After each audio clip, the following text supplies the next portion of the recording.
I'm Joanna, 38 female. I live in a quiet suburban neighborhood with my husband, Craig, in a house I designed myself. As an architect, I find peace in structure and order, in things that fit together perfectly. And for 15 years, my life seemed to follow that blueprint.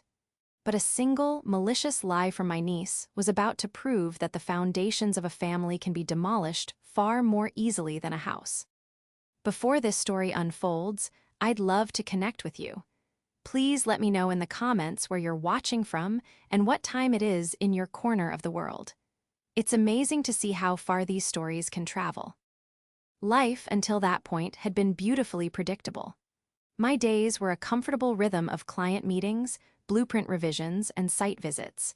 I loved my job.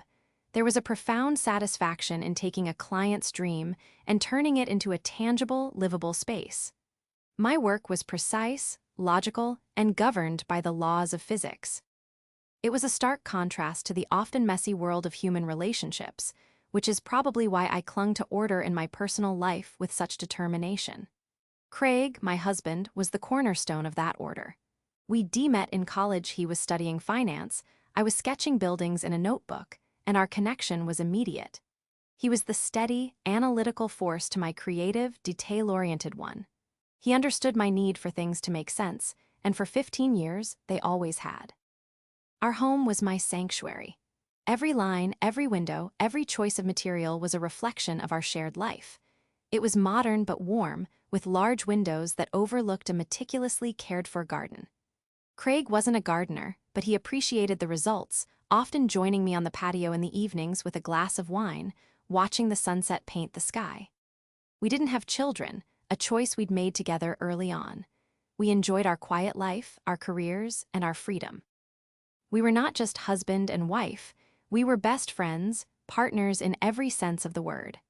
Our trust was the steel frame upon which everything else was built, or so I believed. My relationship with my older sister, Georgina, was more complex. We were different in almost every way. Where I was reserved and analytical, Georgina was flamboyant and impulsive. She worked as a real estate agent, a job that suited her perfectly. She could charm anyone into a sale, her personality filling every room she entered. She had married young, had her daughter, Agatha, and then divorced just as quickly. She raised Agatha as a single mother, and I always admired her resilience, even if I didn't always understand her choices. We loved each other, of course, but there was a persistent, low-level friction between us. She saw my life as too rigid, too planned. I saw hers as chaotic and unpredictable. Agatha, my niece, was 15. She was a whirlwind of teenage energy and emotions, spending most of her time glued to her phone, her world revolving around social media trends and the intricate politics of high school friendships. I tried to be the cool aunt. I took her shopping, listened to her dramas about boys and friends, and always remembered her birthday with a thoughtful gift. Craig was wonderful with her, too. He'd tease her good-naturedly and offer surprisingly sage advice, treating her more like a young adult than a child. Agatha seemed to adore him, always laughing at his jokes and seeking his opinion on everything from her choice of sneakers to her summer job prospects.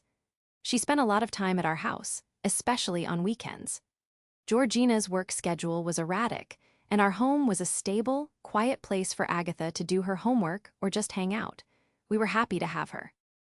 She was the closest thing we had to a daughter, and we cherished our role in her life. The weekend it all began was unremarkable. It was a warm Saturday in late May. I was working on a difficult design for a community center, trying to balance aesthetic appeal with a tight budget. Craig was in his home office, preparing for a big presentation. Agatha had come over that morning, saying her mom had showings all day. She was supposedly studying for her final exams in the guest room. The house was quiet, filled with the soft tapping of keyboards and the scent of freshly brewed coffee. Around lunchtime, Craig took a break. He came into my office, stretched, and announced he was going to make sandwiches. "Want the usual?" he asked, his smile easy and familiar. "Turkey and Swiss?" I nodded, grateful for the interruption. He poked his head into the guest room. "Agatha, sandwich?" We heard her mumble a "yes, please," without looking up from her phone. An hour later, Agatha came downstairs. She looked flushed, a little agitated. I asked if her studying was going well. She just shrugged, a classic teenage response. "It's fine," she said, her eyes avoiding mine. "Uncle Craig helped me with a really hard math problem earlier." He's way better at it than Mom. I smiled. "He's a numbers guy, that's for sure." She gave a tight, unreadable smile and said she was going to meet some friends at the mall. Georgina would pick her up from there later. She gave me a quick, awkward hug and left. I thought her behavior was a bit strange, but I chalked it up to exam stress. Teenagers were moody. It wasn't a red flag, it was just a Tuesday, or in this case, a Saturday. That evening, Craig and I had dinner on the patio. The air was warm and the garden was in full bloom. We talked about our work, about a vacation we were planning for the summer, about all the small, ordinary things that make up a life. There was no hint of the earthquake that was about to hit. There were no warning signs, no tremors, just the peaceful, deceptive calm of a normal day. We went to bed that night in our beautiful, orderly home, wrapped in the comfortable certainty of our life together, completely oblivious to the fact that a wrecking ball, swung by the hands of a 15-year-old girl, was already hurtling towards us. The lie had been planted. The accusation was being rehearsed. And in the quiet darkness of our bedroom, our perfect world was holding its breath, waiting to be shattered. I remember thinking, just before I drifted off to sleep, how lucky I was. It's terrifying to look back on that moment now, to see how fragile that luck was, how easily the whole structure could be brought down by a single, venomous lie. The storm hadn't just been brewing, it had already made landfall. We just hadn't felt the winds yet. The phone call came on Sunday afternoon. I was in the garden, pruning roses, my hands covered in dirt and my mind blissfully empty. Craig was inside, watching a golf tournament on TV. When my phone rang, I saw Georgina's name on the screen and answered with a smile. "Hey, you," I said cheerfully. "How were the showings yesterday?" There was a beat of silence on the other end, and in that small gap, I felt the first prickle of unease. Her voice, when it came, was tight, strained, and utterly devoid of its usual warmth. "Joanna, we need to talk." The words were cold and heavy. "Okay," I said slowly, wiping my hands on my jeans. "Is everything all right? Is it Agatha?" Another pause, this one longer, heavier. "It is about Agatha," she finally said, her voice cracking. "And Craig." I felt a jolt, a sudden, sharp confusion. "Craig, what about Craig?" I could hear her take a shaky breath. "Agatha told me something. Something happened yesterday. At your house." My heart started to beat faster. I walked towards the house, away from the peaceful garden, as if sensing I needed the shelter of walls around me. "Georgina, you're scaring me." "What did she say?" "She said Craigie came into the guest room while she was studying," Georgina began, her voice dropping to a near whisper. "She said he touched her, Joanna. He tried to kiss her. He told her not to tell anyone." The world tilted on its axis. The vibrant colors of the garden seemed to fade to gray. I leaned against the cool glass of the patio door, my mind refusing to process the words. "What? No, that's impossible. Georgina, that is absolutely not possible." My voice was firm, automatic. It was a reflex, a rejection of an alternate reality I couldn't accept. "She's lying. Why would she say something like that? Why would she lie about something like this?" Georgina shot back, her voice rising with a frantic, protective energy. "She came home last night a wreck. She was crying, she wouldn't talk to me, and this morning she finally broke down and told me everything. My daughter is terrified, Joanna, and you're telling me she's lying?" I could hear the accusation in her tone, the lines being drawn. It wasn't just about Craig anymore. It was about me, my husband, my house, my family versus hers. "Georgina, listen to me," I said, trying to keep my voice steady, trying to inject logic into a situation that had just been stripped of it. "Craig was in his office or the kitchen all day. He brought her a sandwich at lunchtime, that's it. I was here. The doors were open.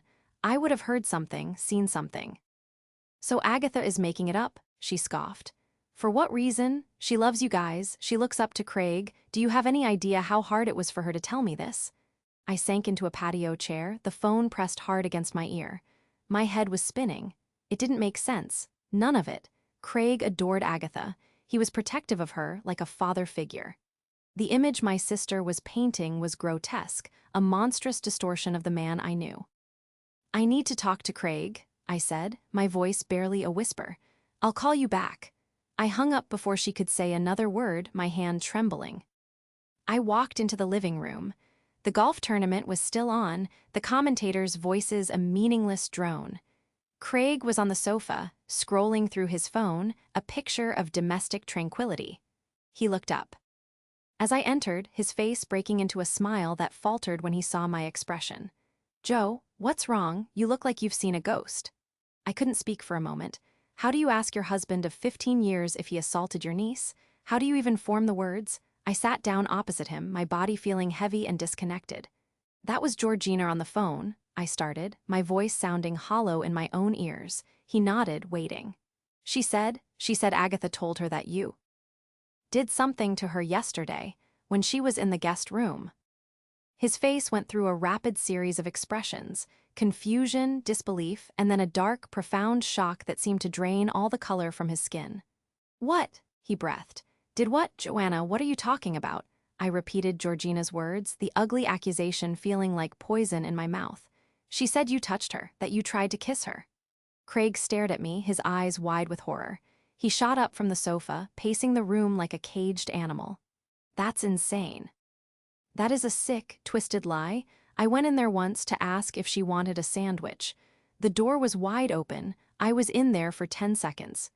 He ran his hands through his hair, his breath coming in ragged gasps. "My God, why? Why would she say that? I love that kid." He stopped pacing and looked at me, his eyes pleading. "Joanna, you don't believe this, do you? You know me. You know I would never, ever do something like that." And in that moment, looking into the eyes of the man I had loved for half my life, the man whose character I thought I knew better than my own, I saw only panic and genuine disbelief. My gut, my heart, everything inside me screamed that he was innocent. But the seed of doubt, planted by my sister's frantic call, had already taken root. A tiny, insidious voice in the back of my mind whispered, "But what if? What if I didn't know him as well as I thought? What if there was a part of him I had never seen?" The accusation hung in the air between us, thick and suffocating. It changed the very atmosphere of our home. The trust that had been as effortless as breathing was suddenly a conscious, heavy effort. Craig was my husband, but Agatha was my niece, my sister's child. The battle lines were drawn, and I was standing squarely in the middle of no man's land. The rest of that day was a blur of stilted conversations and heavy silences. We tried to talk, but we just circled the same impossible questions. Why would she lie? Why would he do it? Every scenario seemed equally unbelievable. Craig called Georgina, who refused to let him speak to Agatha.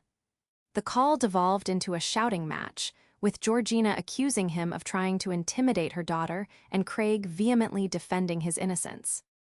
By the time we went to bed that night, a chasm had opened between us. We lay on opposite sides of the bed, the space filled with unspoken fear and suspicion. I wanted to reach out and touch him, to reassure him and be reassured, but I couldn't. The accusation was a ghost in the room, and it was touching everything. I lay awake for hours, staring at the ceiling, my mind racing. I replayed the previous day in my head, searching for anything out of place, any tiny detail I might have missed.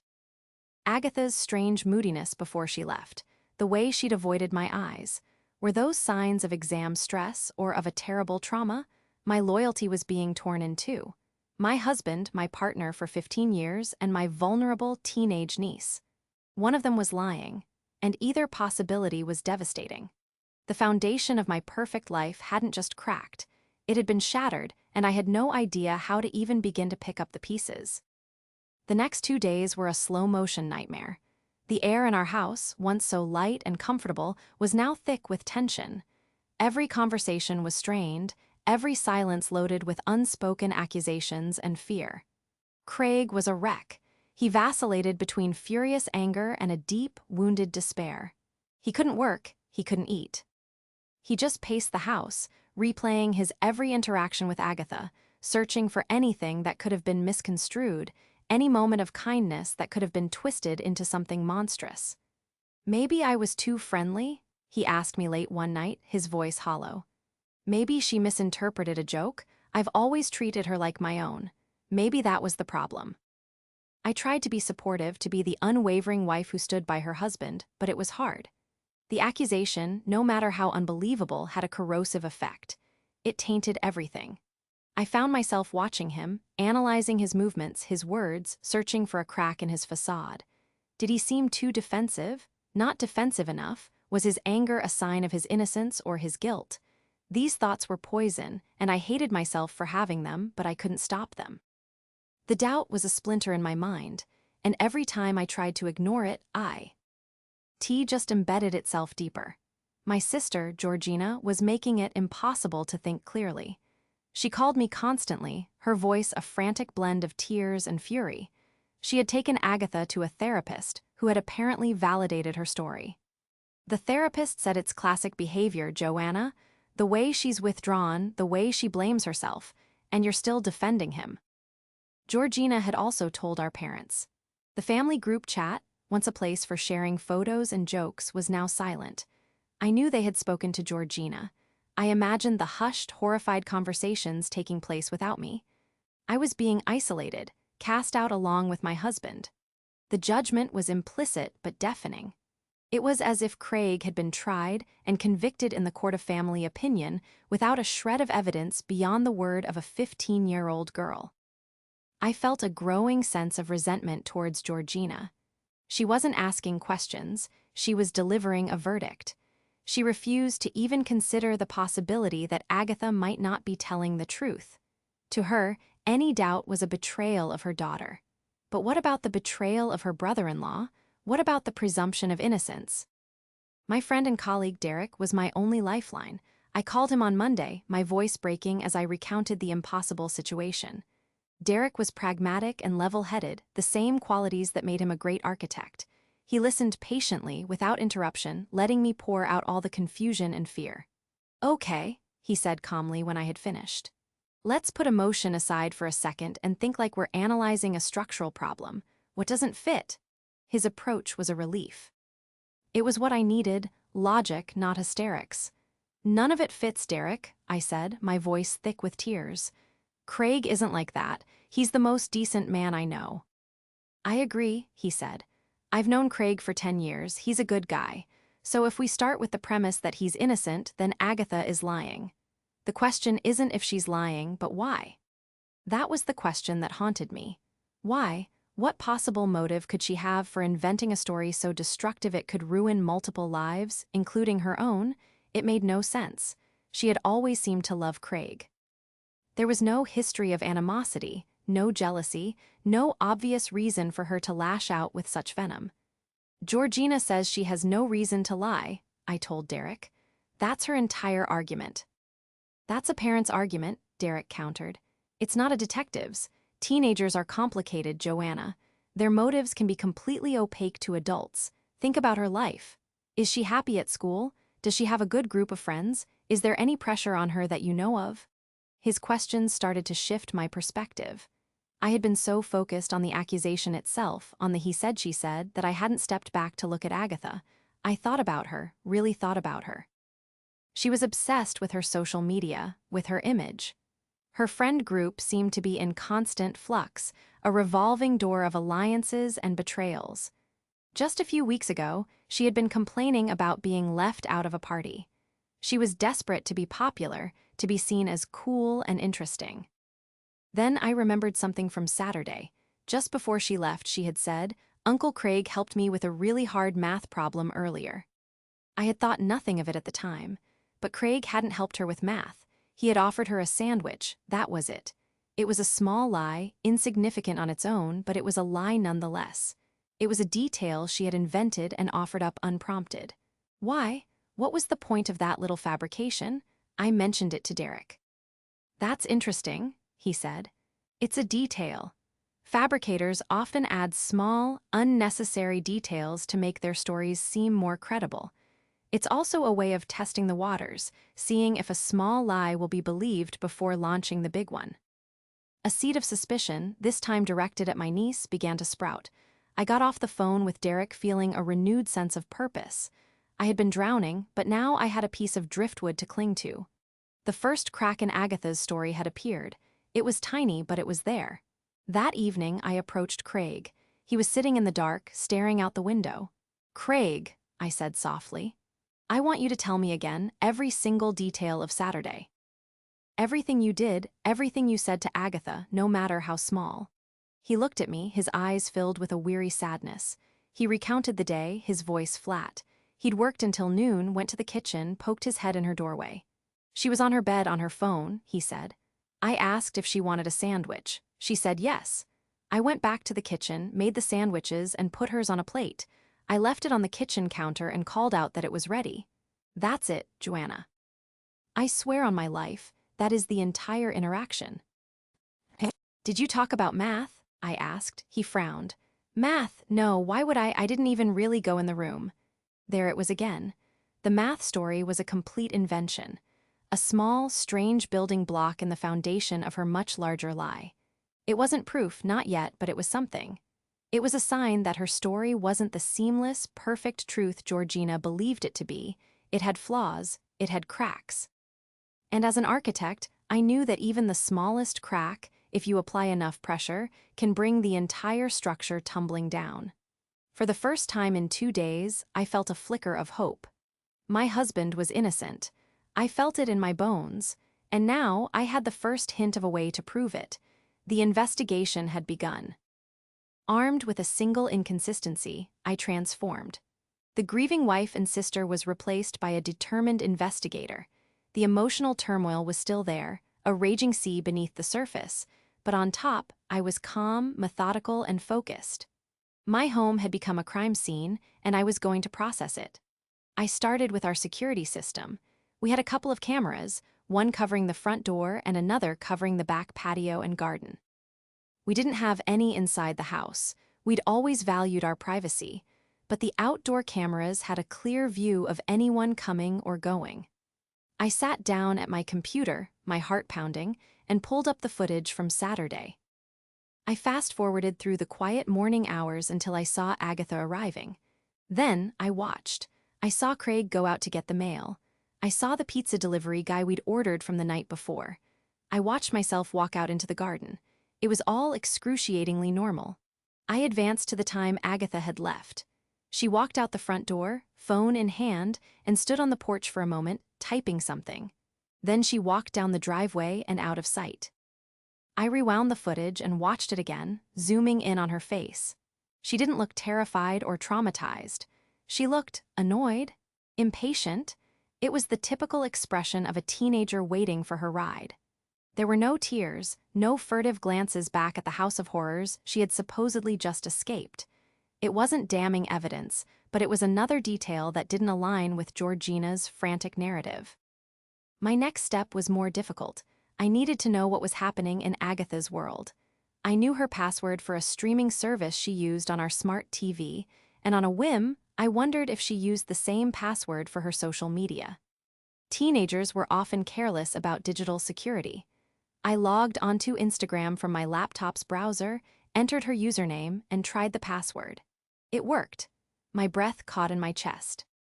I felt a pang of guilt for the invasion of privacy, but it was quickly eclipsed by the desperate need for answers. Her profile was public, but her direct messages were where the truth might be hiding. I clicked on her DMs, my hands shaking slightly. The messages were a chaotic stream of memes, gossip, and plans. I scrolled through conversations with a dozen different friends. Then I found it. A group chat with 2 other girls, whose names I recognized as her closest friends, Chloe and Maya. The chat was from Saturday afternoon, shortly after she had left our house. I started reading. "Chloe, Sue, did you do it?" "Maya, OMG, did you actually? Tell us everything." "Agatha, I did. It was awful." "Chloe, no way. What did he do?" "Agatha, I can't text it. It's too much. He was like super creepy." "Maya, OMG, Agatha, are you okay? That's insane. Ryan will flip out." Ryan, I recognized the name.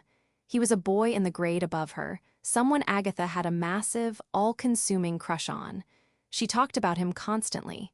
He was popular, athletic, and from what I gathered, barely knew she existed. The conversation continued. "Chloe, Ryan is so protective. He'll think you're cool for being so brave." Agatha, you think, I just feel so gross. Maya, no don't. You're not the one who did something wrong. He is. You have to tell your mom.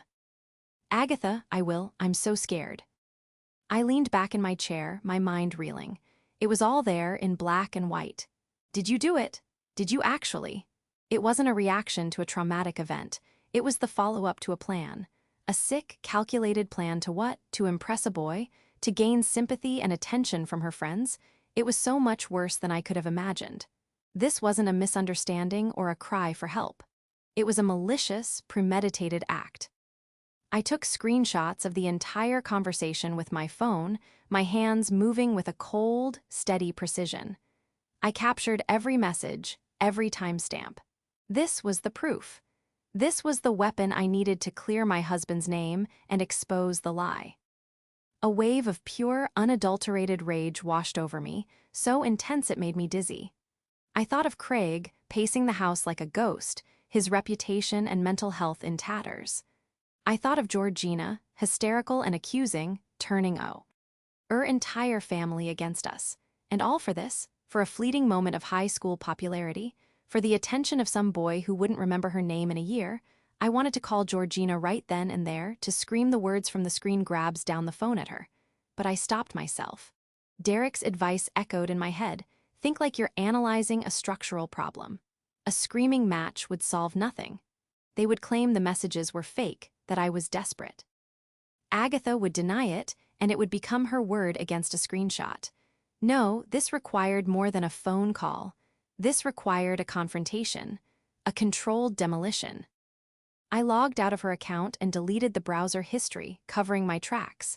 I now had the evidence, but I needed to present it in a way that was undeniable. I couldn't just show it to Georgina. I needed witnesses. I needed the entire family to see the truth, to see what their blind faith in a teenager's lie had done. I called my parents. My mother's voice was cautious, distant. "Joanna, how are you?" "I'm fine, Mom," I said, my voice level and firm. "I'm calling to invite you and Dad to dinner on Wednesday night. Georgina and Agatha will be here too.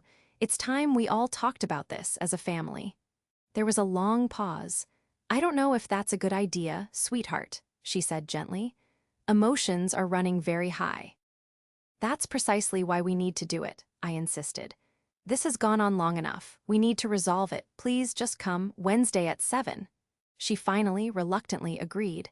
My next call was to Georgina. She was immediately hostile. "I have nothing to say to you or to him, Joanna, and I'm certainly not bringing Agatha anywhere near him." "He won't be here," I lied. "It will just be us, Georgina. You, me, Agatha, and Mom and Dad. I need to understand." I want to hear it from Agatha myself. No more phone calls, face to face. It was a gamble. I was banking on her desire for me to finally see the truth, for me to capitulate and condemn my own husband. The bait worked. After a long, drawn-out argument, she agreed on the condition that Craig was not in the house. I promised he wouldn't be. The stage was being set. The search for the truth was over. Now it was time to reveal it. The next 48 hours were agonizingly slow. Craig and I existed in a state of suspended animation. I told him I had found something that would prove his innocence, but I didn't give him the details. I didn't want him to know I had accessed Agatha's messages. I wasn't proud of it, and I wanted to carry that burden alone. I just told him I had a plan and that he needed to trust me. He was so beaten down by the ordeal that he simply nodded, the fight gone out of him. "Whatever you think is best, Joe," he said, his voice raspy. The trust he placed in me was a heavy weight, but it also fueled my resolve. I was not just fighting for his reputation, I was fighting for our life together. My plan required careful orchestration. This couldn't be a chaotic, emotional free-for-all. It had to be a controlled, undeniable presentation of the facts. I asked Craig to go to Derek's house for the evening. "I told them you wouldn't be here," I explained. "It's the only way Georgina would agree to come. I need you to be gone by 6. He agreed without protest. Leaving his own home like a criminal was another deep humiliation, and I saw the pain in his eyes, but he understood the necessity. Derek, my steadfast ally, was more than happy to help, promising to keep Craig occupied and away from the phone until he heard from me. On Wednesday, I spent the day preparing not just the meal but my strategy. I decided to make a roast chicken, a classic family dinner. I wanted the setting to be as normal, as non-confrontational as possible. The contrast between the comforting domesticity of the scene and the ugliness of the truth I was about to reveal would make it all the more impactful. I set the dining room table with our best china, the plates we saved for holidays. Every fork, every knife was perfectly aligned. I was building a stage, and every prop mattered. The screenshots of Agatha's messages were my centerpiece. I printed them out in high resolution and placed them in a large manila envelope. I also connected my laptop to the large television in our living room, the room adjacent to the dining area. I had the screenshots saved as image files, ready to be displayed on the 50-inch screen if the printouts weren't enough. I felt a cold knot of anxiety in my stomach, but my hands were steady as I chopped vegetables and seasoned the chicken. This was my design, my blueprint for justice, and I would execute it with precision.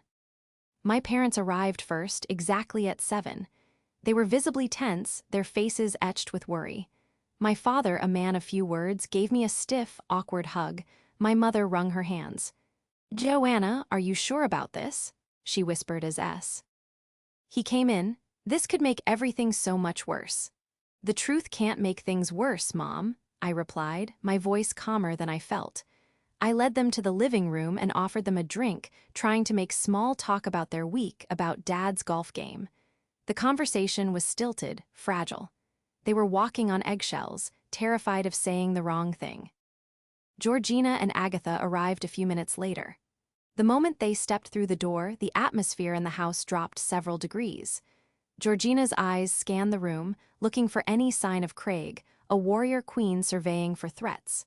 Agatha trailed behind her, her head down, the picture of a timid, traumatized victim. She wouldn't look at me. She just clutched her phone in her hands like a shield and mumbled a hello. The sight of her, so fully committed to her role, sent a fresh wave of anger through me, but I pushed it down, keeping my expression neutral. "I'm so glad you could make it," I said, my voice even. "Dinner is almost ready. Let's sit in the dining room." We all took our places around the perfectly set table.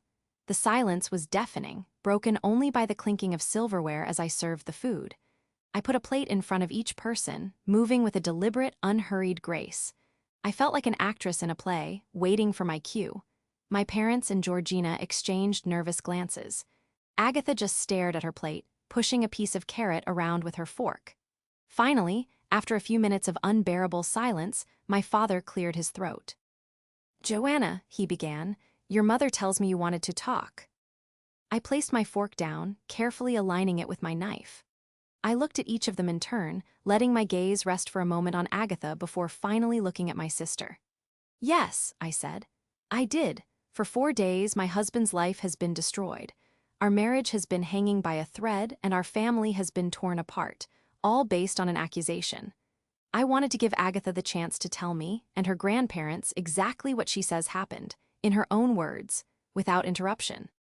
Georgina bristled, placing a protective hand on Agatha's arm. "She doesn't need to be interrogated by you, Joanna. She's been through enough." "She's not being interrogated," I said, my voice like ice. "She's being asked to tell the truth. It's a very simple request." I turned my full attention to my niece. "Agatha, look at me." Reluctantly, she lifted her head, her eyes finally meeting mine. They were filled with a sullen defiance, not fear. "Tell us what happened on Saturday," I said. "Tell us what Uncle Craig did to you." She swallowed hard, glanced at her mother for support, and then began to recite her story. Her voice was small and shaky, but the words were well rehearsed. She talked about Craig coming into the room, closing the door, making inappropriate comments, and then trying to kiss her. It was a vile, detailed performance.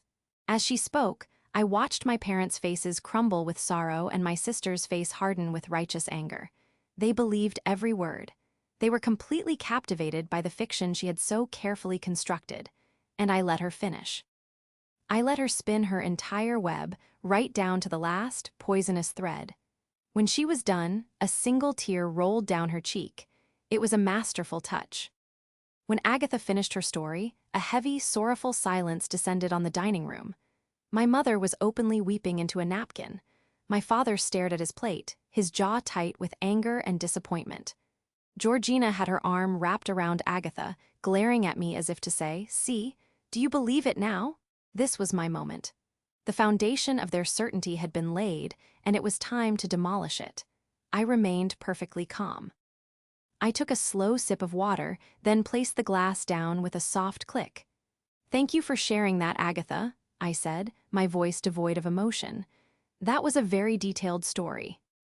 I reached beside my chair and picked up the large manila envelope. I placed it on the center of the table with a soft thud that made everyone jump. "The thing about stories," I continued, my eyes locked on my niece, "is that they need to be consistent. The details matter. For instance, you said Uncle Craig closed the door to the guest room." Agatha nodded, a flicker of uncertainty in her eyes. "He did." "That's interesting," I said, "because the guest room door has a faulty latch. We've been meaning to fix it. It doesn't actually stay closed unless it's locked, and the key has been in my desk drawer for 6 months. Craig doesn't even know where it is." Georgina scoffed. "You're trying to pick apart her story over a door latch? That's pathetic, Joanna." "It's not just the door," I said, my voice hardening. I slid the envelope across the table towards my father. "It's also about the math problem you told me he helped you with, the one he knows nothing about. It's about the security camera footage that shows you leaving my house looking perfectly fine, not traumatized." "But most of all," I said, my gaze returning to Agatha, whose face had started to pale, "it's about a boy named Ryan. And your friends, Chloe and Maya." Agatha's eyes widened in genuine panic. This, I could see, was not part of her script. Georgina looked from me to Agatha, a confused frown on her face. "What are you talking about? What does Ryan have to do with this?" My father had opened the envelope. He pulled out the printed screenshots. He stared at the first page, his brow furrowed in concentration. Then he read the second page, and a look of dawning horror spread across his face. He pushed the papers towards my mother, who read them, her hand flying to her mouth. "Oh my God," she whispered. "What is it?" Georgina demanded, her voice rising. "Let me see." My father slid the pages over to her. Georgina snatched them up and began to read. I watched her face cycle through the same emotions I had felt: confusion, disbelief, and finally, a sickening, soul-crushing understanding. The bravado and righteous anger drained away, replaced by a gray, ashen shock. She looked from the printed words to her daughter's terrified face. "Sue, did you do it? OMG, did you actually? Ryan will flip out. He'll think you're cool for being so brave." The words hung in the air, a testament to a monstrous, calculated deception. "Agatha," Georgina whispered, her voice trembling. "What is this? Tell me this isn't real." Agatha started to cry, but this time the tears were real. They were tears of fear and shame, not performance. I don't know," she stammered, looking wildly around the table for an escape. "She must have faked them. She's lying to protect him." "Are they fake, Agatha?" I asked, my voice cutting through her panicked denials. "Because your Instagram account is still logged in on the Den computer. We can pull up the messages right now, in front of everyone."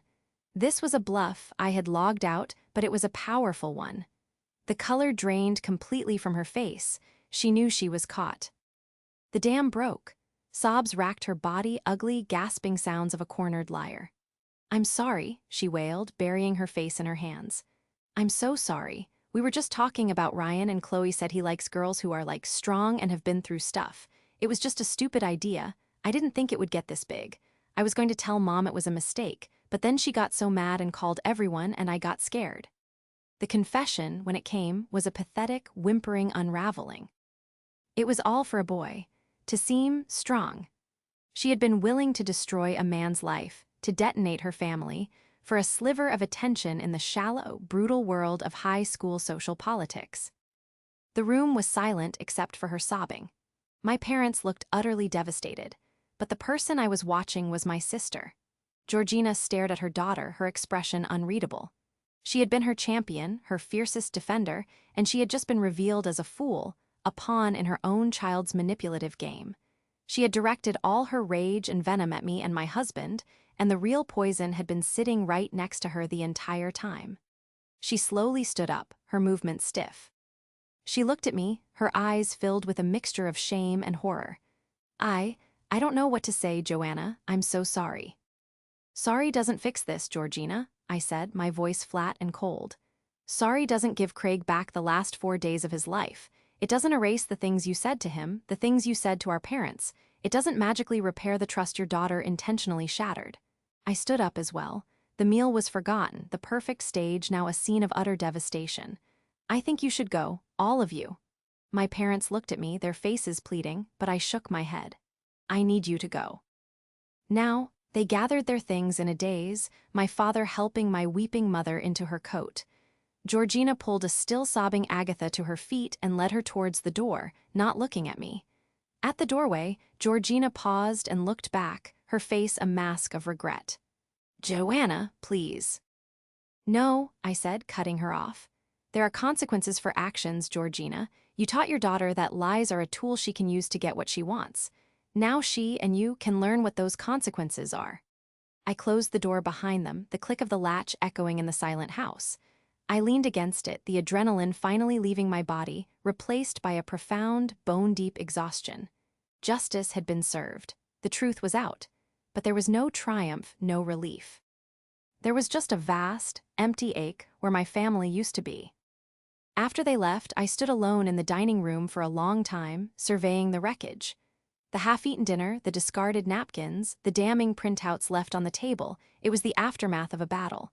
I methodically cleared the table, scraping the food into the trash, stacking the plates in the dishwasher. The orderly, domestic tasks were a balm to my frayed nerves. When the kitchen was clean, I called Craig. It's done, I said, my voice weary. You can come home. When he walked through the door 20 minutes later, he looked at my face and knew. He didn't ask for details right away. He just wrapped his arms around me and held me, and for the first time in 4 days, I let myself break. I cried for the loss of trust, for the ugliness of the lie, for the sister I felt I no longer knew, and for the innocent, loving relationship we had all once shared with our niece. Craig just held me, stroking my hair, murmuring that it was over, that we were okay. We sat on the sofa for hours, and I told him everything. The security footage, the social media messages, the dinner, the confession. He listened in stunned silence, his expression shifting from relief to a deep, simmering anger. He wasn't angry at Agatha as a child. He was angry at the sheer, calculated malice of the act. The next morning, the apologies began. A flood of texts from my parents, filled with remorse and shame for doubting him, for not listening to me. A long, rambling email from Georgina, begging for forgiveness, explaining how she had been blinded by maternal instinct, how she had failed everyone. She said Agatha was grounded indefinitely, her phone taken away, and that she was being sent to mandatory counseling. She promised they would do anything, absolutely anything, to make it right. I read the messages and felt nothing. A switch had been flipped inside me. The part of me that felt familial obligation, the part that would have once rushed to smooth things over, was gone. It had been burned away by the fire of the last few days. Craig and I talked it over at length. He was, by nature, a more forgiving person than I was. She's a stupid kid who made a horrific mistake, he said. She needs help not to be cut off. I saw his point, I understood the compassion in his heart, but I could not share it. This wasn't a mistake, Craig, I argued. A mistake is spilling juice on the carpet. A mistake is forgetting to do your homework. This was a deliberate, premeditated plan to destroy you for social gain. She felt no remorse until she was caught. That's not a mistake, that's a character flaw, a dangerous one. My decision had already been made, solidifying in my heart the moment Agatha confessed not out of guilt, but out of fear of being exposed. A week after the dinner, I sent a single, joint response to my parents and Georgina. I kept it brief and clinical, like a business correspondence. We appreciate the apologies. However, an apology cannot undo the damage that was done. For the sake of our own peace and well-being, we need space. Indefinite space.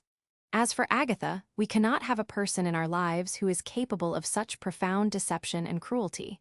She is no longer welcome in our home or in our lives. This decision is final and not open for discussion. We wish you all the best. The fallout was immediate. My mother called, crying, begging me to reconsider, talking about the importance of family and forgiveness. I told her I loved her, but my decision was made, and if she couldn't respect it, then I would need space from her as well. The calls stopped. Georgina sent a few more pleading texts, which I ignored. After a week, she too fell silent. We had drawn a line in the sand, and they had finally realized we would not allow them to cross it. A door had been closed, locked, and bolted. Life settled into a new normal. It was quieter. The casual weekend drop-ins from Agatha were gone. The weekly family dinners ceased to exist. There was an ache, a phantom limb where that part of my family used to be, but in its place there was peace. Craig and I focused on each other, on our work, on our friends like Derek who had stood by us. We slowly rebuilt the trust that had been so violently shaken, not just between us, but in the world around us. Our relationship became stronger, forged in the fire of that crisis. We had faced the worst and had come through it together. Months passed, then a year. We heard snippets of news through the grapevine of distant relatives. Agatha was in therapy. Georgina had sold her house and moved to a different school district, wanting a fresh start for her daughter. I hoped, for Agatha's sake, that she was truly learning from what she had done. I hoped she would grow into a better person, but her potential for growth was no longer my concern. My responsibility was to protect my own family, the one I had built with Craig. Banning my niece wasn't an act of revenge born from anger. It was an act of preservation. It was me, the architect, condemning a structure that was fundamentally unsound, a structure that threatened the integrity of everything I had built. Some bridges are too damaged to repair, and the only safe thing to do is to take them down.